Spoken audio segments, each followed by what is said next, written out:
안녕하세요. 화상관계인 박근대 변호사입니다.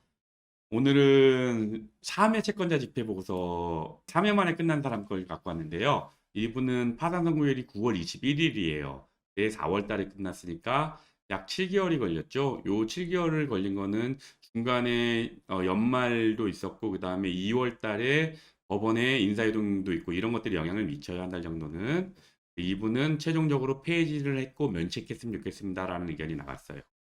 이분 같은 경우에 지금 땡땡땡 저축은행 파산관계인 예금보험공사가 이 일을 했거든요. 요거 보면 저축은행이나 이런 곳에 파산을 하게 되면 파산관계인이 예금보험공사로 지정되는 경우가 이게 법에 따라 그러든가 그렇게 지정하는 것 같아요. 그래서 저축은행 같은 경우에 파산관계인이 예금보험공사로 이렇게 나오는 경우가 많습니다.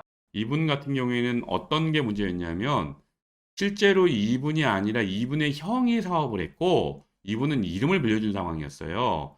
그렇지만 이분 재산은 그래서 다 조사를 진행했었는데 이분 명의의 재산 같은 경우에는 곤지암에 뭐 토지들이 꽤 있었나 봐요. 그래서 이것을 17억짜리 부동산을 2017년에 매각했는데 기존 채무 변제랑 뭐 형사합의금 등으로 썼대요. 그래서 이 부분은 17억 파산 선고하기 전에 한 3년 전에 17억짜리 토지를 매각하고 왔으니까 굉장히 그 부분에 대한 세밀한 조사가 진행됐는데 이 부분에 대해서는 이 채권자 역시 실제로 이 사건과 관련돼서 자기들도 살펴봤는데 이 명의 시작된 게 맞는 거고 그래서 그 형의 형사 문제 해결을 하기 위해서 처분한 것을 자기들도 확인했다. 그러니까 관제인도 열심히 조사하는데 이의 신청자도 역시 그 부분을 인정을 해서 이 부분에 대해서는 추가 조사는 거기서 멈췄고요.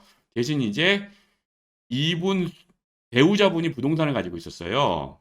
그래서 이 부동산이 혹시 채무자 돈으로 한 거 아니냐? 배우자 수입이 아니라 채무자 걸로 산 게 아니냐? 만약에 배우자 게 아니라 채무자 돈으로 샀으면 일정 부분 환수도 가능하다. 이런 주장을 펼쳤는데 제가 조사해 보니까 이게 정확하게는 채무자 돈으로 샀는지가 증명이 안 돼요.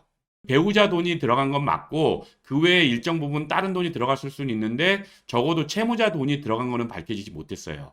그런 부분이 문제돼서 근데 이제 이 채권자가 요청했던 건 뭐였냐면 얘들이 그 예금보험공사다 보니까 이제 여러 가지 조사 수단이 있어서 채무자 가족의 초봉 같은 걸 주면 자기들도 추가 조사를 해보고 싶다라고 요청을 해서 이 부분은 채무자 및 배우자 자녀의 동의를 받아서 이채권자에게 자료 교부했어요. 원래 정식으로 하면은 이채권자 저희가 제출하면 열람 등사하고 동의를 받아서 이렇게 하는데 채무자 및 배우자 입장 자녀들은 이것 때문에 시간 길게 하지 말고 그냥 빨리 그냥 끝내서 우리 얘네가 해달라는 거 협조할 테니까 빨리 조사하고 끝내줬으면 좋겠다. 그래서 그렇게 교부를 했고 그렇게 해봤는데 특별한 문제가 발견되지 않았어요. 특별한 의견도 없었고 그래서 이분한테는 제가 특별히 은닉한 재산도 발견 못했고 하기 때문에 면책 불허가 사유도 없다. 그래서 저는 면책했으면 좋겠다라고 얘기를 했고 이 채권자가 재판날도 와서 어떤 얘기를 했냐면 2007년에 산 배우자의 재산에 대해서 추가 조사를 해달라고 해서